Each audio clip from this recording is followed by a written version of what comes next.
इतना फीका कर दिया विरोधियों ने, इतना फीका कर दिया विधर्मियों ने कि जब देखो जब त्योहार आता है और ये अपनी चाल चलना प्रारंभ कर देते हैं। मावा नकली है, दूध नकली है, मावा नकली है, दूध नकली है, और इनकी निगाह में वो चॉकलेट असली है।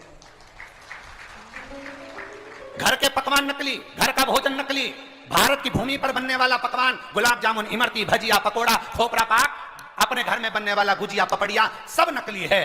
बस बाजार जाओ, रक्षाबंधन का त्योहार है, एक टॉफी भाई बहन को, बहन भाई को दे दे, और इसको त्योहार कहते हो। त्योहार वो होता है जो घर की मां घर में मिठाई बनाए और बच्चों को खिलाए, उसको त्योहार कहते हैं।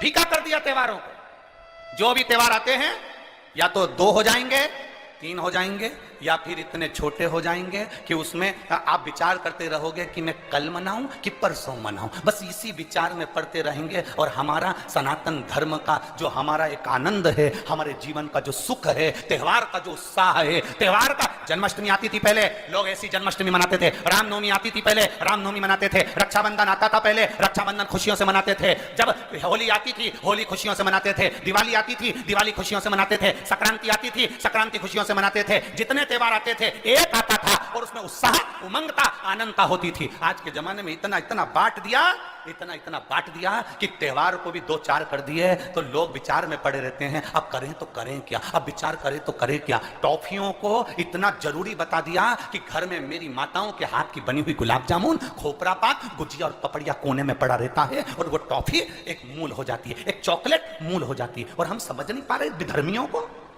हम सोच नहीं पा रहे कि हमारे सनातन धर्म पर कुठार प्रहार है ये,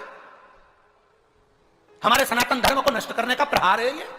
त्योहारों पर कौन सा एक, किसी ने बता दिया, कौन से शास्त्र, कौन से वेद और कौन से पुराण में लिखा है कि त्योहार पर बहन भाई को तिलक लगाए तो टॉफी खिलाए, चॉकलेट दे। यह हमारा सभ्यता, हमारी संस्कृति और हमारा संस्कार नहीं है। यहां तो यह नियम है, बहन भाई को जब राखी बांधे तो बांधने पर उसने अपनी माँ से जो मिठाई बनाई हो वो थाली में रखी हो, और बहन भाई को और भाई बहन को खिलाए, तो माता पिता का आशीर्वाद उसके शरीर में पहुंच जाए, उसके जीवन में पहुंच जाए। हम किन ओर जा रहे हैं? और हम चिल्ला चिल्ला कर कह रहे हैं धर्म की अधर्म का, प्राणियों में विश्व का हो गया। सीधी बात। हम जा कहां रहे हैं? हम किस पथ की ओर, हम किस मार्ग की ओर जा रहे हैं? भ्रम में पड़ गया, विचारों में पड़ गया, हम भ्रमित हो रहे हैं, भ्रमित। एक ने कह दिया, सियोर वाला महाराज कहता है शंकर जी पे चढ़ा हुआ जल पीना चाहिए, सियोर वाले महाराज कहते हैं बेलपत्री चढ़ी हुई खाना चाहिए। फिर कहीं का आ गया जिसको सियोर वाले महाराज का विरोध करना था, उसने कह दिया ना जल पियो ना बेलपत्री खाओ, नहीं तो तुम्हारा जीवन ऐसा हो जाएगा।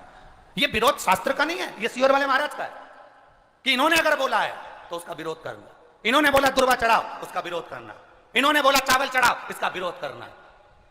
और दुनिया के लोग उनके झाले में पड़ जाते हैं। हमारा नियम निवेदन है, ना तुम सीहोर वालों की मानो ना तुम किसी की मानो। गीता प्रेस गोरखपुर की शिव पुराण बाजार से लेकर आओ, उसको दिल से धीरे धीरे पढ़ो, उसमें सब मिल जाएगा तुमको जो सीहोर वाला अपनी व्यासपीठ से बोलता है। स्कंद पुराण लाओ, नर्मदा पुराण लाओ, लिंग पुराण लाओ, देवी भागवत लाओ, ब्रह्म विवर्त पुराण लाओ, सारी पुराणों को घर में लाकर रखिए और एक एक पुराण का धीरे धीरे अध्ययन करो कि सियोर वाला महाराज कहीं अलग जगह से तो नहीं बात रहा। एक एक पुराण का अध्ययन करो।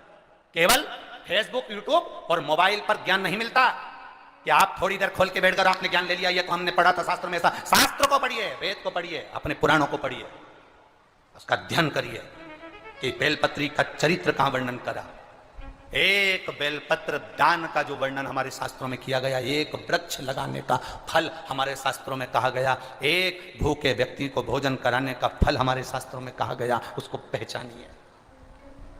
एक नवयुवक लड़का अपने पिता के सिंहासन पर बैठ गया,